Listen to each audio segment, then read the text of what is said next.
On the morning of September 11, 2001, 19 men armed with box cutters directed by a man on dialysis in a cave fortress halfway around the world using a satellite phone and a laptop directed the most sophisticated penetration of the most heavily defended airspace in the world, overpowering the passengers and the military combat-trained pilots on 4 commercial aircraft before flying those planes wildly off course for over an hour without being molested by a single fighter interceptor.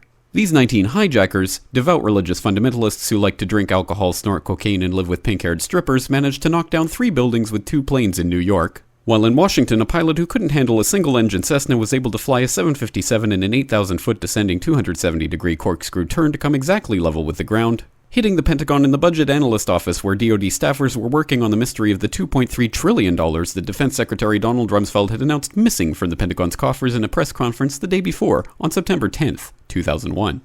Luckily, the news anchors knew who did it within minutes. Osama bin Laden. The pundits knew within hours. Osama bin Laden. The administration knew within the day. Terrorists who committed these acts and those who harbor them. And the evidence literally fell into the FBI's lap. That a hijacker's passport was found blocks from the World Trade Center crash site, if you can believe that. But for some reason, a bunch of crazy conspiracy theorists demanded an investigation into the greatest attack on American soil in history. That investigation was delayed, underfunded, set up to fail, a conflict of interest, and a cover-up from start to finish. It was based on testimony extracted through torture, the records of which were destroyed. It failed to mention the existence of WTC-7, Able Danger, P-TECH, Sibel Edmonds, OBL and the CIA, and the drills of hijacked aircraft being flown into buildings that were being simulated at the precise same time that those events were actually happening. It was lied to by the Pentagon, the CIA, the Bush administration, and as for Bush and Cheney, well, no one knows what they told it because they testified in secret, off the record, not under oath, and behind closed doors. It didn't bother to look at who funded the attacks because that question is ultimately of little practical significance.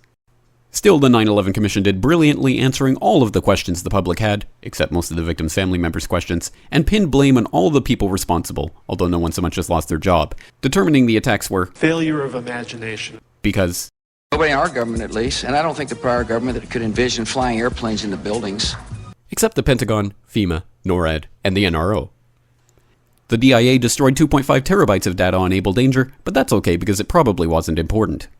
The SEC destroyed their records on the investigation into the insider trading before the attacks, but that's okay because destroying the records of the largest investigation in SEC history is just part of routine record keeping. NIST has classified the data that they used for their model of WTC-7's collapse, but that's okay because knowing how they made their model of the collapse would jeopardize public safety. The FBI has argued that all material related to their investigation of 9/11 should be kept secret from the public, but that's okay because the FBI probably has nothing to hide. This man never existed, nor is anything he had to say worthy of your attention, and if you say otherwise, you are a paranoid conspiracy theorist and deserve to be shunned by all of humanity. Likewise him, and her, and her, and her, and him. Osama bin Laden lived in a cave fortress in the hills of Afghanistan, but somehow got away. Then he was hiding out in Tora Bora, but somehow got away. Then he lived in Abbottabad for years, taunting the most comprehensive intelligence dragnet employing the most sophisticated technology in the history of the world for a decade, releasing video after video with complete impunity and getting younger and younger as he did so, before finally being found in a daring SEAL team raid which wasn't recorded on video, in which he didn't resist or use his wife as a human shield, and in which these crack special forces operatives panicked and killed this unarmed man, supposedly the best source of intelligence about those dastardly terrorists on the entire planet. Then they dumped his body in the ocean before telling anyone about it. Then a couple dozen of that team's members died in a helicopter crash in Afghanistan. This is the story of 9/11, brought to you by the media which told you the hard truths about his head could be seen to move violently forward. And they took the babies out of the incubators. And mobile production facilities. And the rescue of Jessica Lynch. If you have any questions about this story, you are a batshit paranoid tinfoil dog-abusing baby hater and will be reviled by everyone. If you love your country and or freedom, happiness, rainbows, rock and roll, puppy dogs, apple pie, and your grandma, you will never ever express doubts about any part of this story to anyone. Ever. This has been a public service announcement by the Friends of the FBI, CIA, NSA, DIA, SEC, MSM, White House, NIST, and the 9/11 Commission. Because ignorance is strength.